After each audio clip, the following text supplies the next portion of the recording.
Watanzania wote kwa ujumla tuwe pole kwa misiba, mitihani, majanga yaliyotufika tarehe 29 na siku mbili za mbele katika taifa letu, kwa ndugu zetu na mali zao.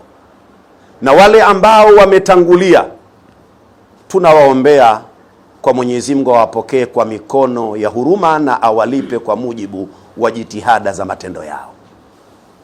Na wale ambao wamepata matatizo ya kuumia kwa namna moja ama nyingine, Mwenyezi Mungu awape nafuu ya haraka, awaponye, warudi katika harakati.